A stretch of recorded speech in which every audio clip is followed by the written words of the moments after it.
Hello and welcome to the Miko Bits Show, and I'm your host, Miko Bits. Today we have an exciting show for you. We're going to be speaking with Andre from the Opium Exchange, and we'll be talking about the derivatives segment of these blockchain-based assets. And of course, derivatives spans the range of virtually anything that you can financialize. So we're very excited to understand how this derivatives market will be transformed in the future. And of course, Andre has a tremendous background both in the traditional finance world as well as in the blockchain finance world. And so I think we'll have a very exciting and unique perspective to understand as we sort of delve into this very huge and valuable and important part of this space. So just a quick tip, this is an opinion show. So, it is not financial or investment advice. So, you should seek a licensed professional for investment advice. And, with no further ado, let's speak with Andre. Great. Hello. Hey. Nice having you Hey, on the hey. show. It's Hey, terrific. Miko. So, yeah, I would love to kind of get, I suspect you've got a really interesting story on this, which is how did you first become interested in blockchain technologies and assets? And also, I know that you have a bit of a traditional background. So I'd love to kind of have you just touch the traditional background and also talk about how did you get interested in this space? Yes, that picture that you use in background, it was my professional picture of 10 years ago, and I used to have a lot of hairs back then and no beard. So now I you look look you different. look more DeFi right now than you looked a little more CeFi in that picture. Oh yeah, that's a compliment. Thanks. So because I do like DeFi indeed, that's a compliment because I like DeFi and I think CeFi or traditional finance or whatever you call it, it's a little bit not efficient, a little bit old school in many ways. But one of the things, one of my thesis always that this is the same world. This is we live in a world which doesn't have a separation of DeFi and CeFi.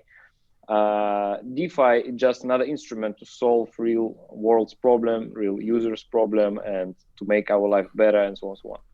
So, but indeed, thanks for the intro again. But I worked for a traditional finance 13 years, like around 15 years, probably, and I traded a lot of derivatives. I was managing hedge funds in interest rates globally, which is basically very mathematical, very, very complex thing, and you can only do it with derivatives. So I traded all derivatives you can imagine, and then I switched to DeFi 3 years ago.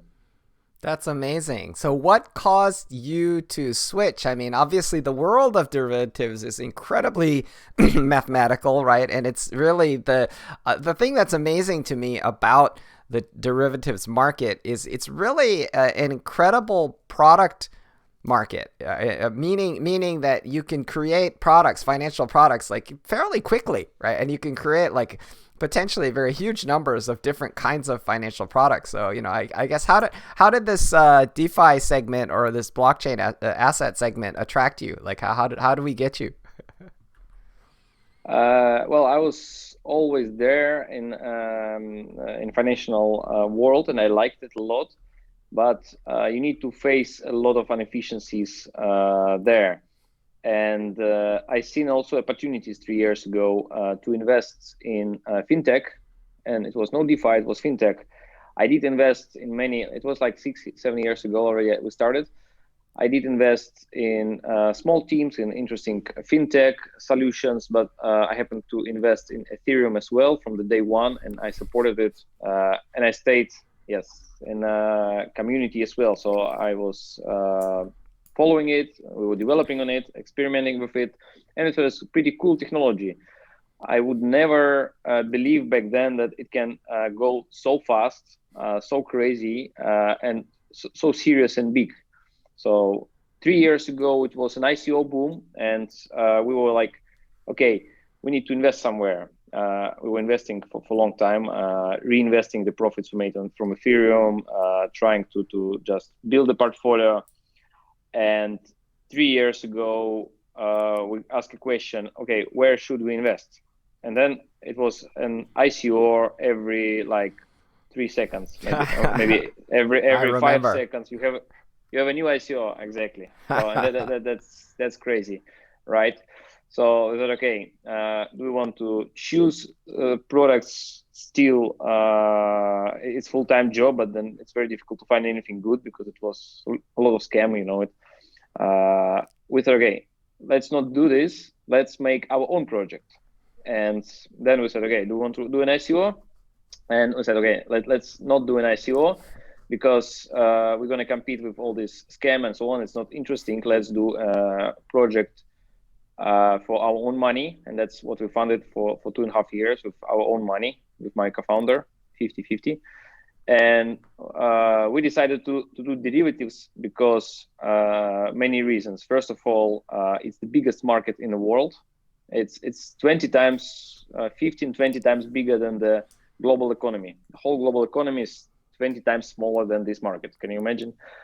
And the second reason, of course, that I was a little bit familiar. So I was a manager of one of the biggest funds in the world. So I did trade derivatives most of my professional life. So of course I'm making joke when I say a little bit. So I was really experienced with derivatives.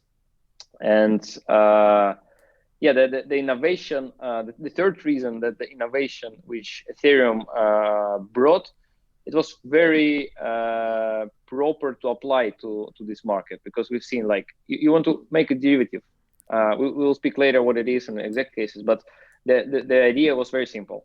You want to make a derivative, and many companies need it, many small companies need it. They go to investment bank, they're gonna see the bill, which is gonna be like $1 million, maybe $2 million, $500,000, it doesn't matter. And the lawyers are very happy because they're gonna receive this money to make the case, but you are not so happy anymore because then it's very high barrier for you. So, and we thought, okay, with blockchain, it can be solved easily. So you make an analog of traditional derivatives, something similar on the blockchain, and the entry barrier is very low. It's very fast. It's trustless, because when I trade with investment bank, sometimes I buy simple risk and I pay a fair price for it. Then what banks invented, because they want money from you, they invented, they sell you a little bit more complex risk. And commission is higher because it's easy to hide it. What they did at the end, they sell you very complex product, and they don't sell you the risk. You take the risk, and then you buy it back from yourself through this all very complex mechanics you're not aware of, and you still pay very high commissions to the banks. It's also, of course, happening in Wall Street. That happened, and it's going to happen with the human history. So blockchain, it's a perfect solution for this. It's trustless, audited, transparent, and all these reasons basically make us to decide to create a protocol for derivatives. And now we call it Opium protocol, which we designed for last almost 3 years. We audited, refactored it several times, optimized it, and now we're happy to have it. Wow, that's fantastic and tremendously exciting. So, I think one of the things that I really got excited to talk to you about actually is, obviously derivatives enable you to effectively mathematically define products, right? And so, one of the things that can happen with this is hedging products, right? So, I think the thing that I wanted to dig into a little bit is kind of insurance-like products, right? Because obviously you can hedge all kinds of risk. So, I'd love to kind of have you talk about that a bit. Yes, and that's right. So, what is one step back? What is derivative? For very simple explanation. Yeah. Derivative is the way to trade risk, period. And any derivative is corresponding to some risk. It can be upside risk, downside risk, linear risk, tail risk, very specific risk. And that's why derivatives are used by hedge funds, because hedge funds, they just want to find the risks which are not fairly priced. Yes. And take those risks. They don't want to take other risks, so they hedge. That's why they call hedge funds. Absolutely. They hedge everything else. Yep. And they take very isolated risks, which they think very attractive, cheap, and they get lots of money by doing this. This is very smart action. So and insurance, you ask about insurance. It is in fact derivative, and it's an interesting topic as well. It's a long topic, but it's worth mentioning. When you speak about derivatives, people don't think they own it. They don't think something, oh, derivatives, I have so many derivatives, it's so cool. They say, well, like what it is, the derivatives, I have no idea. But in fact, everyone, why the market is so big, why it's 20 times bigger than the global economy, because every one of us have exposure to derivative. If you have bank account, if you have insurance, if you have mortgage, if you have any financial products, almost, it's basically made out of derivatives. That's how you get return on your bank account. That's how you have fixed rate, for example, instead of floating rate. So that's how you have your mortgage, which is still or pension, which is still you can calculate and you know what to expect. That's with help of derivatives. And talking about insurance, that's indeed a derivative. And I will use this moment to make an introduction, because we did not speak about it till this moment. So it's the first time now in that we announced that we're going to have Opium Insurance. So we're going to introduce something called Opium Insurance. And basically, it is derivatives that we already have. Basically, it's very fair trading of risk. But we want to go to market from a different angle, and we want to advertise our products as insurance. We want to pack it nicely, so you have very nice user interface. You can buy insurance from something you want to be insured, or you can also sell insurance. That's a very interesting, and I think not very popular at DeFi yet. But when you're buying insurance, somebody's selling insurance to you. So, and you will also be able to sell insurance and to take the risk. So not only get rid of the risk, but also take the risk. And when you take the risk, of course, you earn money. When you get rid of the risk, you make you pay money. So people will be able both to hedge themselves to buy insurance, but also stake money into something that they think is not fairly priced, just like hedge funds, or they are confident in, and earn additional return on their capital. And it does not matter what your capital is. You don't need to stake DAI or USDC or a stablecoin. You can stake your A tokens from Aave, which you already have as a collateral in this insurance, Y tokens, and so on. So you don't lose return you already have. You can get extra return by providing some guarantee for some people, and those people are going to be insured. This is pretty cool, pretty interesting, pretty simple to understand. So it will be live very soon, and we will align it with some other events. So, but yeah, happy to use this moment. So you asked about it, so to introduce it. Wonderful. Well, really appreciate you sharing that for the first time with the world on the Miko Bits show. So, you know, we're very happy to get that from you. And, you know, to me, the excitement that I have around, you know, it's so interesting because what you're describing when you describe hedging and you describe derivatives is you know, obviously it's kind of like what you're doing is you're taking the kind of almost like the real world is kind of a complex, dirty world in the sense that if you buy, like, let's say you buy an asset, right? So in your example, you were talking about like a mortgage asset, right? The thing about the mortgage asset you've bought is that because it's tied to a specific physical property, you just have these very strange properties of risk associated with being on the ground, right? If you buy a specific stock of a company, then all of a sudden you have this kind of mutant, you have this very weird specific exposures to specific weirdnesses of that thing. You're tied to the ground, right? And the thing that's so interesting about what you're describing is you're describing a mathematical process of maybe kind of optimizing the risk closer towards your ideal, right? Towards your kind of like thesis, right? So if you have a fun thesis, then you're like, I don't want I wanted some of the risk, but I didn't want this particular piece, right? So you kind of use the mathematical instrument to kind of shave it away, right? You're basically like, I'd like to take this risk I own and then remove the part that I don't like, you know? And so then now I have this much more platonic idealized and thesis compatible a basket, right? So it's exciting to hear you describe it. And if you look at that from the insurance perspective, like, I think it's very clear that sophisticated and institutional investors are going to want to do quite a lot of that. But I think that you're really beautifully commercializing that behavior in the form of insurance, right? Because when you look at even less sophisticated investors, they can easily understand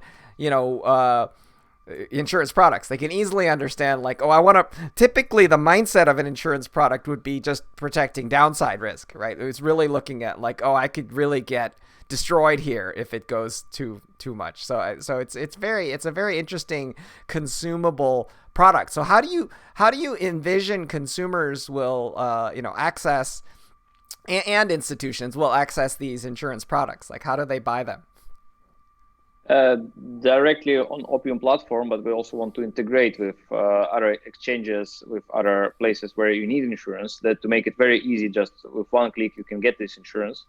And that's exactly what you said. So that this is really interesting. You said about you can choose your own risk return profile, basically. So you want to take the risk if you go to some protocol or some portfolio, but maybe you don't want whole risk. Maybe you want to hedge yourself or insure yourself, whatever word you want to use. It's the same idea. So let me make example of the curve finance, for example. Yes. There's liquidity providers, and they exposed to risk of stable coins. Let's make it concrete. Tether, and they can make return, I don't know, 10%. But if Tether goes solvent, and again, disclaimer, I don't know if it's solvent or not. No financial Nobody knows. Advice. I actually quite have sympathy for the team, and I like it a lot. But okay, just theoretical. So yes. If it's there is a risk. Yeah, there's always a risk. Everything has a risk. So, and if Tether is not solvent, then you lose all your money as a liquidity provider on a curve, let's say. Yep. So, and then the question: do you want to sacrifice like 2-3% of your return and be insured for this risk? If yes, then you pay 2-3%. You get a bit less of return, but then you don't have more, like, this risk anymore. What else? Maybe you have smart contract risk, which is low and you can assess it. Maybe and you're comfortable with it, more important. And you have Ethereum risk. Of course, Ethereum can also be like, we can find a bugs of stuff like this, but you're also comfortable with it. You may be not comfortable with Tether, so you want to insure it. You pay 2-3% for it, and it's a happy life for you. But at the same time, it's a lot of people who really like Tether, who think or they know it is solvent, and they don't care to stake capital against it. They say, I want to stake my capital, and the capital can be A tokens, because, again, Aave is a cool protocol, so you can earn yield on Aave, but you can stake your A tokens as a collateral, as a guarantee that against this risk event. So collateral to this insurance. So you put your money and say, if Tether gonna collapse, my money will guarantee you the difference. You will always have $1 per Tether. That's a guarantee, and this is real capital. But if not, I just want to get 2-3% extra from you, because you're paying 2-3% for this insurance. I will have it on top of my existing return on Aave, and this is pretty cool. So one group of people, they don't know, they want to be insured, and then it's their optimal portfolio, as you said. And other people, they want to have extra return and want to take this risk, and this is their optimal portfolio. So we have different views on the world. And this insurance is like, I think it's one of the most direct application of derivatives into DeFi, because DeFi is full of risk. Let me face it, it is full of risk. It is, it's my personal opinion, but I think it's a lot of tail risks. And I also think that people don't understand the complexity of risks. How much risk you run if you do farming, how much risk you run if you put money as a LP to Uniswap curve or anything else. you don't know, and this is not risk-free, right? Risk is not Wait. zero, but what it is, you don't know. Are you trying to tell me that I can't get 10,000% APY on my potato farm by with no risk? That feels that's crazy. I need to disappoint you. Yes, there is some risk involved. Yeah, maybe a little bit, maybe a small one, maybe a bigger one that you expected. yeah. I was in a DeFi chat room, and the guy said my rule of thumb is that if it's not 10,000 APY, then I won't even look at it. Right, and so that kind of made me laugh. It was, I mean, of course, if you're knowingly risking, because one of the things is that pretty much most of the yield is coming from people getting wrecked. Right. So so in a sense that balance, and I think what you said very much earlier is sort of precisely what it is, which is that ultimately the yield in a efficient market, the yield is coming from risk. Right. So it's sort of that in an efficient market, you have that beautiful balance of how much yield do you want is equal to how much risk do you want, but I think you were describing inefficiencies, right? So that becomes where, you get kind of more murkiness. But I think what you're describing is so interesting because you're actually describing a decentralized kind of actuarial function, right? And so in a sense, what you're modeling is similar to like a futures market or a prediction market, right? In the sense that, people who have special knowledge are actually able to get more alpha, right? Because they're basically I work, let's say I work at Tether, right? And I actually am the guy that looks inside of the US dollar balance, the backing reserve, right? So it's kind of like, I'm either super confident or I'm super unconfident based on what I know. Obviously there may be some regulatory concerns about this type of trading, but if you look at the decentralized market, people who know things are definitely going to make a lot of money. Yeah, exactly. And this is it's not a bad idea at all if team of Tether would provide this guarantee, because they don't need to sell everything they have and put it into stable coins. They can just provide some funds, and it will make ecosystem better, so more efficient. And we don't take a position. We just make a platform that allows to take this risk or get rid of the risk. And that's what we want to do, because we think we know a lot about derivatives, and we're not custodial. Maybe privately I can do something, because I see sometimes also very sweet points like a hedge fund. Sure. And being having hedge fund in my background, yes. I see sometimes that's a lot of money. So, and maybe I do it privately, but Opium is just a platform that will it's open, and it will benefit. Everybody will benefit. The system will benefit, because people will have optimal portfolios for them if they want to. And this is different definition for everyone again, but derivatives allow to do so. And the funny thing you said about the 10,000% return. It reminds me I have two thoughts about it. First of all, you need to understand, as you said, from whom it's coming, because at some point it's a zero-sum game. So yes. Then if you have 10,000%, then somebody should have a little bit less. Yeah, somebody's getting wrecked. There's definitely out there people getting wrecked. Yes. We cannot get all 10,000%. If we all get 10,000%, then DeFi should grow 10,000%. Yes. And that's not yet there. So that's interesting. So and another thought, it was old saying in traditional finance. It was a joke, not a joke really, but I think it's true. If you want to, the guy is coming to the Swiss bank, and you want to know, is it like a poor guy, is it a little bit rich guy, or it's ultra rich guy? So you can ask him one question. So what would you ask? And the answer was like, you ask him like, what return do you want? And that's perfectly. You don't ask him about private jets or anything else. You just ask what kind of return you want. If he says 100%, that it's obviously a poor guy. And if he says like 5%, that's probably the guy with big capital, who doesn't want to take the risk, and he just want to slowly grow his big capital. So and that's just another third that I have when I see DeFi and everybody wants 10,000%. Because the whales, they don't want, they want to, they rather take smaller returns for more consistent longer time periods again and again. And that's how professional financial market work. So you don't want to win jackpot.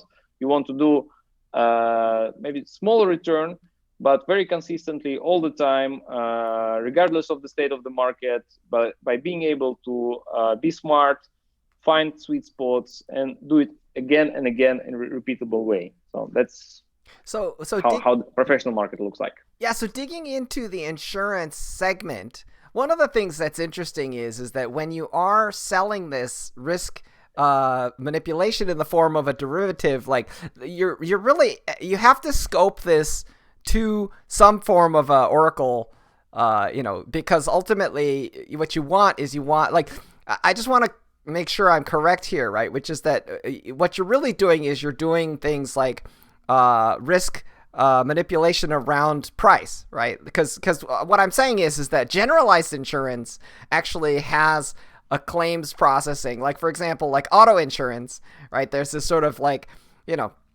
the oracle process in an auto insurance would be that you actually would have to go and look at the collision, and you would have to look at the cars smashed together, and you would have to, and the claims adjuster would actually look at the skid marks on the car and be like, oh, the car was hit from this angle, and then that was your fault and you have to pay, and so obviously. No, it was his fault. Yeah, exactly.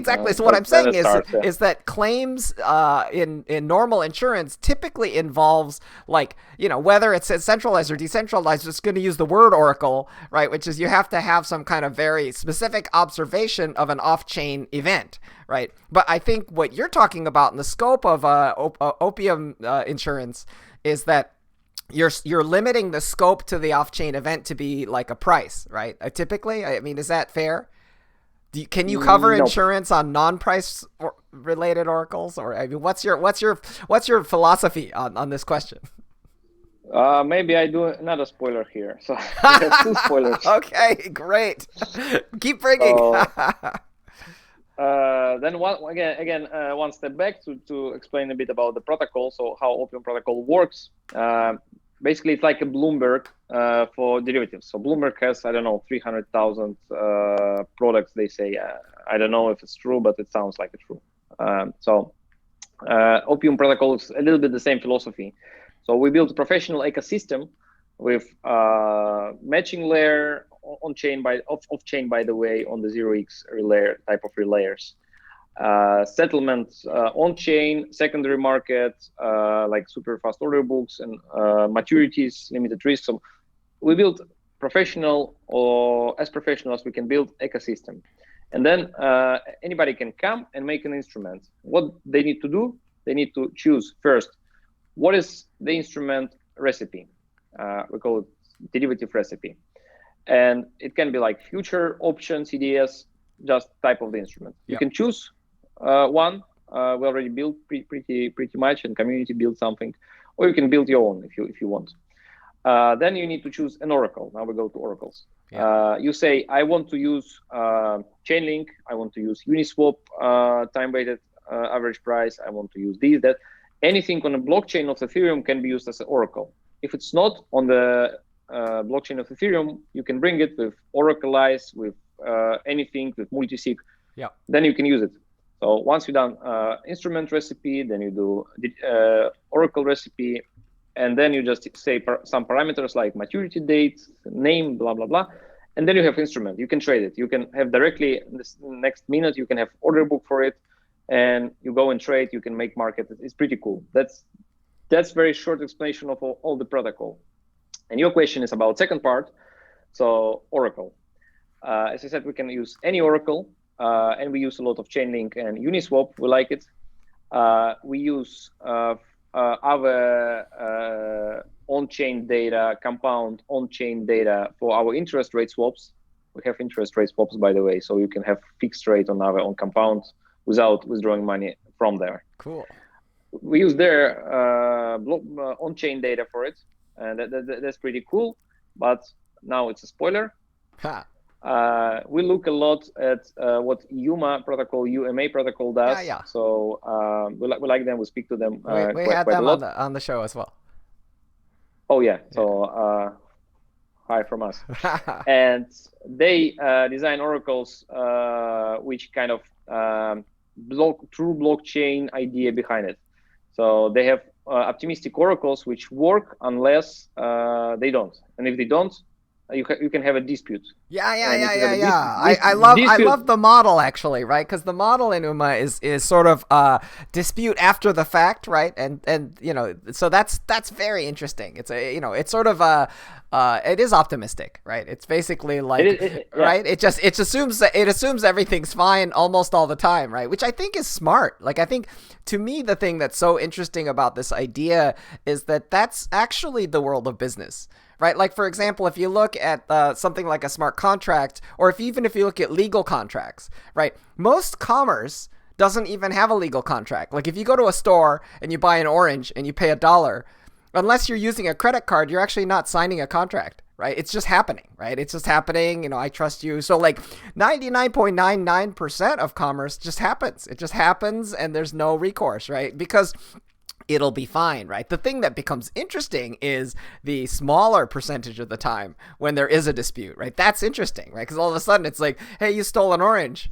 Okay, now what? Now what do we do? Right? Call the cops. Like, what Yeah. what Yeah. happens now, right? So it's not unreasonable. And in some countries, you do even a bigger business just by shaking hands and agreeing to something. And actually, Japan is a good example. You do business. I'm not a specialist on Japan, and I like the country a lot. I've been there, love it. But Yeah. my understanding that you shake hands and then it's done. You don't need to sign 25 Yeah, pages yeah. of documents. And Amsterdam, Holland, where I am now, it's kind of the same. So it's enough to just agree and you do business. So this is what the human does. It's optimistic, but they still have a court. So you can go to court, Yeah. and if you go to court, it's still gonna be decided fairly. So you don't have incentive to lie because you're only gonna lose Yeah, some slashing. money. Yeah, going to court, but then you're not gonna win anything. You just only can lose. We actually unpacked exactly that case with Clayton, who was from UMA on the show, and we unpacked a case because they actually had a case, and there was someone who was actually trying to defraud, and the case worked exactly as it was supposed to. The decentralized court basically said you're totally a fraudster, and they just slashed the hell out of him. So like it worked exactly as it was supposed to work. So I think what you're I don't know who did it. Maybe they did it themselves just to have a case, just to try. Oh, I like to try that. if it works or not. I like that because there is no incentive to do it, right? You only want to check if it works, but there's no incentive to do it. You shouldn't do it. So maybe they did it just to try. What if? Could be. It's fascinating. It's a fascinating mindset, and I agree with you. But right? bringing answering your question, yes. If we can do any oracles except the price, yes. So if we use these oracles of UMA and similar oracles, then we can make a derivative for color of the T-shirt of the American president on the 1st of January. Fine. Nice. People who are staking money and voting on this token, they're gonna confirm it yes or no, and if they lie, they're gonna go to dispute. So that's good. That's pretty interesting, and I think it will happen more because this is true blockchain philosophy, and then you can connect reality and the blockchain so more, because that's another thing. DeFi now is kind of isolated, and yes. It's pretty cool because it's a sandbox, but it is a quite big and serious sandbox. So you have serious guys, a lot of smart guys, real money. You can make money even there already. But it is still a sandbox for two reasons, I think. Because first of all, it's segregated from the real financial activity or economical activity. In many cases, yeah, mostly, not completely, but mostly. And that's the first one. And the second, what was the second reason? I so annoyed by this fact that this is disconnected, so I forgot my second reasoning. So It may come back. yeah, second reason is that it's pretty small. So for the financial Yeah. system, it is pretty small. Yeah. Like we think like, okay, 10 billion is pretty cool, but 10 billion is a turnover of I don't know, a single trader on the end of the month. So I was probably trading some billions on the end of the month, just turnover through myself, and I was just a regular trader. You have full of Wall Street full of such traders, and London and so on. But for the financial system, is very small. And again, if you want to imagine how small it is, just derivative market, not talking about financial system, just talking about derivative market, it is 1 million times bigger than DeFi, than the whole DeFi. Yeah. I mean, So it makes something like perfect this. sense. It makes perfect sense. I mean, all depths are relative. So if you think about the overall market depth of all cryptographic assets, if you consult something like CoinMarketCap, right, which is pretty much all except the most smallest ones. Today it's like something like 500 billion, right? Which is it's nominally large, right? But the thing that I think is important to understand is more that the market is it doesn't have a uniform depth, right? And so one of the things I wanted to speak to you about too, though, is it's great to have the expansion opportunity to these kind of I would say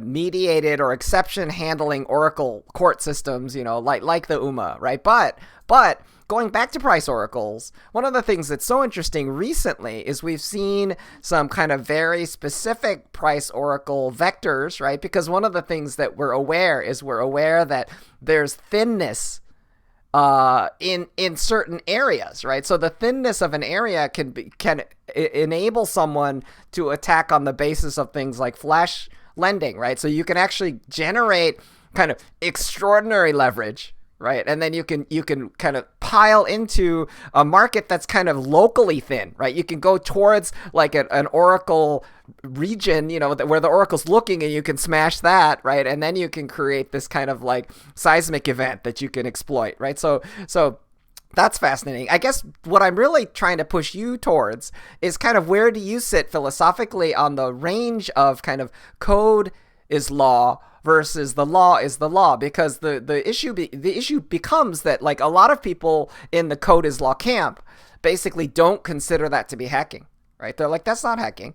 Like all the contracts are being used as designed. It's just the Oracle said that the price of Bitcoin was $1, and someone bought a lot of Bitcoin, during that time, right? So, I mean, I don't know. How do you feel? I'm pretty well. I'm not ultra extreme, but I'm pretty extreme. I think the code is the law, right? Otherwise, if the code is not the law, why do we need a blockchain? Why do we need a DeFi and so on? If at the end it's going to be again the legal disputes and so on. So we're trying to build something which is trustless, permissionless, and if not, then why we spend time? We better go and drink some beer. If we still need to have a law on top of it, right? Yeah. Though, however, I need to mention that the regulation is something else. So I think that regulation is needed for the financial markets for several reasons. And again, disclaimer: I don't mean like crazy regulation like we have in some places, some markets, some jurisdictions. Some activities are overly regulated, and this is extreme. But there is another extreme, zero regulation. So I just say it should be somewhere in the middle, and it should be reasonable. Because when I was working in the financial markets, we had like 200 regulators, I think, different regulators. And, wow, it's a little bit too many. And if you do something, sometimes on certain actions, you need to file literally 20 pages, and you need to sign it, and you need to file it in advance, and so on. It's like a disaster. And sometimes it's not needed because so it's bigger problem than the problem they're trying to solve with it. Let's say they make a bigger problem for the financial system than the small problem that they're trying to solve with it. They basically closing holes all the time. This is not good, and I think this regulation nobody wants. But to having completely like craziness. It's an extreme. Wild West is also not good for anyone, because ultimately everybody going to be dead. It's bad for kind of capital formation, and it's bad for it limits the total addressable market, right? Because they're going to be actors that just simply stay out because they're like, I don't shoot as quickly as that guy, so I can't play. Exactly, and everybody going to be dead eventually. So yes. Everybody will die in this market. So maybe we make a social agreement not to kill each other, and then it's small limitation for you, because you're not allowed to kill, but maybe it's very small limitation. At the same time, your life expectancy dramatically increases. Yeah, that's great. That's a good law. I like that. Don't kill people. That's good regulation. That's a good regulation, right? So nobody will argue with this. So hopefully, yeah, I hope so. But when people say I don't want any regulation, so that's not exactly true. So we need certain regulation. It doesn't need to be like in some cases again, but it can be self-regulation. For example, it can be reputational system, because that's a fair way to say, okay, I don't do a scam. This is my team. That's what we deliver. Or now everything is decentralized, and team doesn't control the protocol anymore. In many cases, at least what we're trying to achieve, and many others. But the team can still bring some ideas, participate in the community, so on, so on. Then reputation can be the natural kind of regulation. I know if I go for this team, I know it's not going to be a scam, at least. Or even better, if I go to another team, I know they're going to disclose me the risks fairly. And then I know I'm not going to be screwed, like I said in the beginning. Investment bankers who selling you a very completely untransparent risk for a very high price. I know I'm not going to be screwed because I know the team. That can be one of it. But maybe we make a standard of reporting the risk all together with DeFi. We speak to each other, and we make very simple standard, which will allow for people to understand it, and we all benefit, because then if we have mass adoption, we all benefit. And for mass adoption, you need to have certain clarity.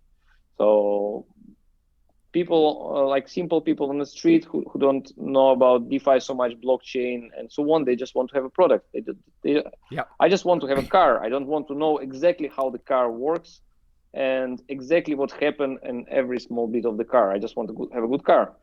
So, and yeah, that's why we have standards like for the car producing, and we should have standards. Yeah. I mean, I think we're back to that original conversation about commerce, right? Which is that ultimately, I think the role of regulation has to do with more of the extreme corner cases, right, rather than 99.999%. Because in some sense, like, we do want the market to take care of a lot of these risks, right? Like, for example, like you were talking about the Wild West, right? So, this is very much kind of the maybe a U.S.-centric mythology around the westward expansion, right? And in the Wild West, there were certain figures. Like the other day, I compared like Andre Kranya to the kind of Wild West sheriff, right? And he's sort of the best shooter, right? So he can kill a man at like 100 meters with like shooting from the hip, right? And so he's definitely a hot shot, right? But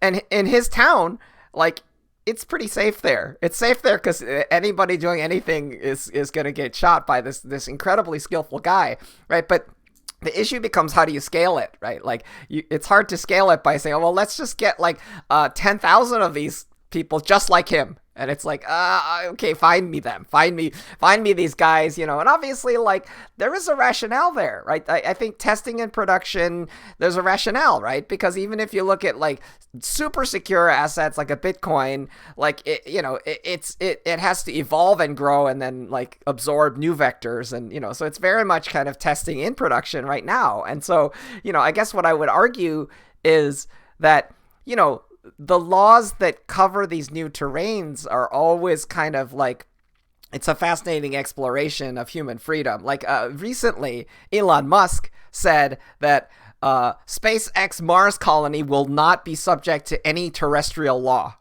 Right, which is just like, what an interesting thing to say, right? It's like, that's not, Mars is not the United States. Like, we don't bow to any national law. So interesting thought. Yep. So, it's a frontier thinking, but I think that, let the market take care of 99.9%. The thing that's very interesting becomes like this last exception, like the extreme exceptions. Well, yes, it's an interesting analogy with the sheriff, and that you cannot scale it. I was thinking of the army. I just spoke some weeks ago with some army, like he was a general or like very high in the army, and he explained me one thing about the army, because I was talking about the team building and this and that and how system works, because it's still a very interesting topic, by the way. And he explained me that the army is foolproof. So if you take everything is designed in the rules, in the standards, and even if the soldier is the most stupid, he cannot destroy anything, because it's the cost of mistake is very, very high. So you just press red button. Was it red button or blue button? Or blue or red? Oh, sorry. Then the missile goes. They design all the system that you cannot destroy. They basically assume that the soldier will always press the wrong button, and if you say run left, he's gonna run right, and that's not gonna destroy the system. And that's because the price of mistake is super high in the army, and that basically is something which makes sense in DeFi as well. So we cannot scale the sheriffs, but we can make rules, and even developers in DeFi or users do everything wrongly, they cannot destroy themselves or the system. And this is like my definition of minimum standards or minimum regulation, that you cannot destroy yourself or the system. That's enough. And if you have these rules, so you don't have a catastrophic events, then it's a good start already. I love that, because what you're really talking about, Van, is something that came up yesterday in my talk with Agoric, which is we were talking about basically the function of protocol and the function of like the coordination function of protocol, right? So the coordination becomes really this idea of indestructibility that you're describing, these guardrails.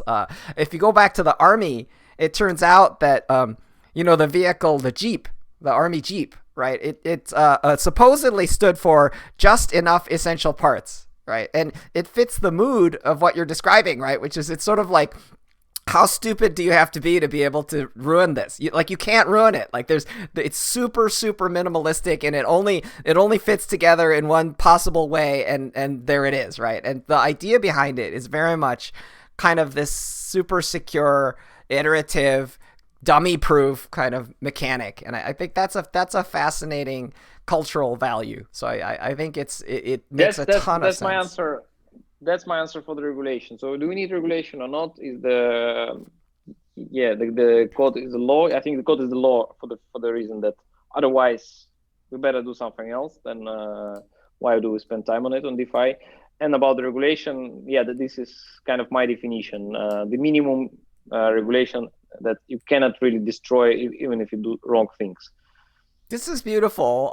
To me, like I definitely am an amateur student of complexity theory, and one of the fascinating things that people study is something called self-organized criticality. It was actually a Dutch researcher, Per Bak, who studied this, and he basically said that if you pile sand, right, eventually the sand pile gets very high, right, but periodically it'll collapse, right, by itself. Right, because you just keep piling and piling, it collapses. So it turns out, if you computer model this, that the collapse size is actually a power law distribution, right? That it naturally creates one very large, and then it just slopes down beautifully into a long tail of smaller collapses, right? And so to me, what we're talking about, I believe, is that when we talk about these collapses, right, in a sense, whether it's DeFi or CeFi, I don't think financial systems can actually be immune to collapses, right? So I don't think regulators should be like, and that's one of the toxic things that I think is happening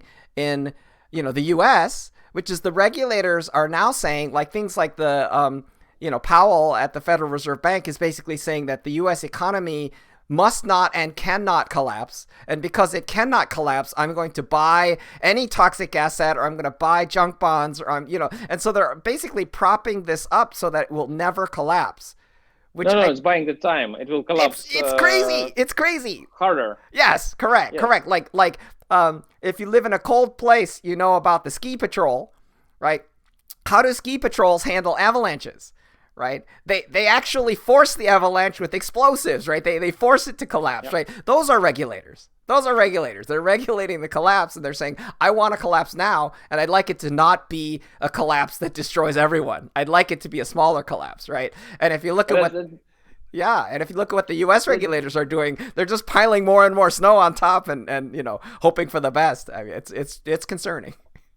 That's the whole book of Nassim Taleb of Antifragility. So he's arguing that a lot of the systems are anti-fragile. So it means the harder you beat it, the stronger it is. So, and like human immune system. So if it never sees any viruses, then you're gonna die from the first one. Yeah. However, if you go and meet some viruses, it becomes stronger and stronger. So that's perfect. I think DeFi is a perfect illustration of this. And the flash loans, is it good or bad? I think it's pretty good because it makes systems stronger. Now everybody thinking, okay, I need to take this into account. I thought it's not going to be possible, such a lot of capital for the attack, but it is possible. Yeah. So you need to think. You need to be smarter. Well, and I wanna give also intellectual credit. To the folks who named metastable, right? Which is probably Naval, right? Because if you talk about metastability, right, you're talking about kind of assuming the inherency of instability, right? You're basically saying, well, yeah, of course this is going to collapse, right? So then how do we actually create metastability by having, a backup system, or having some other mechanism that will enable us to survive? Brings us all the way back to your insurance. Right, which is there we go. Right, you have these counterweighting systems. You have this mathematical metastability that you can generate. So I think that's a great, pure, and pretty beautiful vision. And I do think that we can have code is law, right? I mean, it's such a fascinating argument at the moment, right? Because obviously when you look at harvest finance and you look at value protocol and you look at these recent Oracle based attacks. And flash loan driven, right? That's where the debate is, right? Because people who got wrecked are pretty upset, right? They're basically like, you need to fix this, and I think the more stringent code as law people is, they're basically saying, well, you need to be less stupid. Yes, and sometimes it's difficult to be less stupid. So. That's a beautiful sentence. Like, I love that sentence. Sometimes it's difficult to be less stupid. That's a life philosophy. It's easy to say, yeah, right. It's easy to say that just be smarter. But I speak to the founders of the best DeFi projects, and it's a hard time for all of us to follow all the stuff happening, just to follow it. But if you want to understand it, or you want to truly understand it, what is the risk, and want to think of some scenarios, then it's not full-time job, but it's 5 full-time jobs you need to have at the same time to understand all of it. So that's again, either it's going to be going slowly with some regulation, can go faster with some self-regulation, but we should have the common language when we speak about risks, returns. We should have a common language to speak about them, to understand them. Otherwise, we cannot compare them. Otherwise, you need to study each and every project, each and every case, each and every coin, a new method on a standalone basis, which is pretty difficult. Yeah. And insurance, coming back to insurance, that's why we choose insurance to start with, because again, I think DeFi is full of risks. And if somebody wants to take the risk, he's gonna be paid for it, but he may end up with less capital. But he knows it's a conscious decision. And if I don't want to have certain risk, I'm happy to sacrifice a little bit of my return I have much smaller or a little bit smaller return, but I can sleep nicely. I don't worry about my capital. I know I'm insured. So this is pretty natural. So That's I like it. fantastic. Well, I wanted to give you a big thanks. This has been a fantastic conversation. Hopefully, if this COVID phenomenon blows over a little bit, then next time we may actually be able to have beers. Whether we're in Holland or whether we're in Japan getting a Sapporo beer or something. Or in the Oh, my favorite one. or in the U.S., right? So but I think this is the type of conversation that I very treasure, and I think that it's really good to be able to talk to someone who's has such a strong practitioner background, both in centralized derivative finance as well as decentralized. So really appreciate it. But I think, yeah, thanks so much. I think it's going to be united world. So centralized, decentralized will go together. It should be having some balance. Not everything going to be centralized. Not everything going to be decentralized. It's going to be a balance, and really looking forward to it. So at the same time, thanks a lot. So for the great questions, for the great atmosphere. We love your show. So keep going. Thanks a Wonderful. lot. Thanks so much. Okay, great having you.